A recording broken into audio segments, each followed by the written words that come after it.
So, very simply, EPR is a flawed approach to managing products at their end of their life. It's kind of like what we talked about yesterday, trying to make an incinerator work well. As an approach, it should just really be abandoned. Why do I say that? EPR does not result in product redesign. That was one of the promises of EPR. You make producers responsible, they're designing the product to be better, easier to recycle, reuse, last longer. That just certainly has not happened. Second, EPR is a centralized monopoly.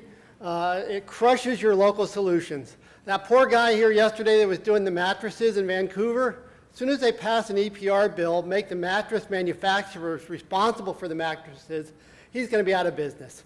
They're going to take that business away and send it someplace else to a very large facility that they can control. And thirdly, EPR has no incentives to achieve outstanding results. Now, let's not be naive, right? The goal of any business is to make money. And I don't care if it's Urban Ore or any other business out there. That's why they're in the role of being in business. It's strictly to make money. If they don't make money, they're not going to be in business. And that's not a bad thing. You know, my parents, my brothers, my kids all work in the private sector. I'm the only one in the government sector, and it's not a bad thing for them to make money.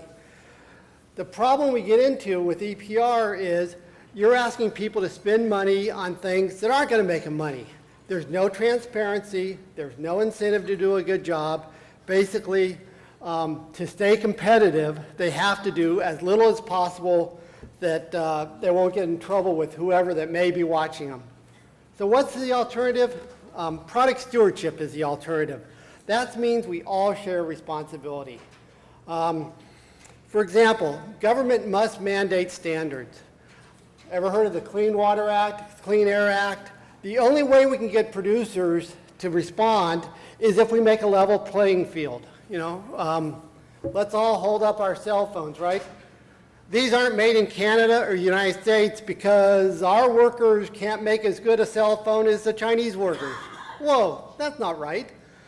These are made in China because they can pay the people in China a lot less and the environmental regulations are a lot lower, and therefore we got our phones from China. That's the bottom line, right?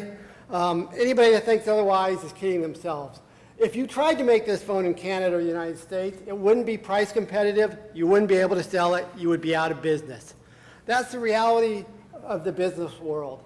And we can't say, you guys are bad because you make this in Canada, but we can say we're going to change the rules so it's a level playing field, and maybe if we enforced minimum standards in China or any place else through trade barriers or whatever approach, we could make it more competitive to make this in the right environmentally friendly way.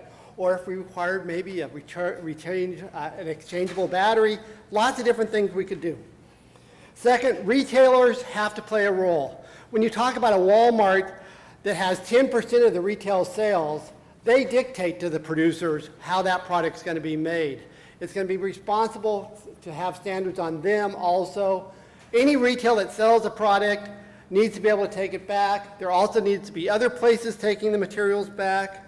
And finally, consumers have to participate in this. Consumers buy these products and use them. They aren't guilt-free, right? There's choices when you make a purchase. So together, we all have to participate. We can't just turn it over to the producers. That's not going to solve the problem. Thank you.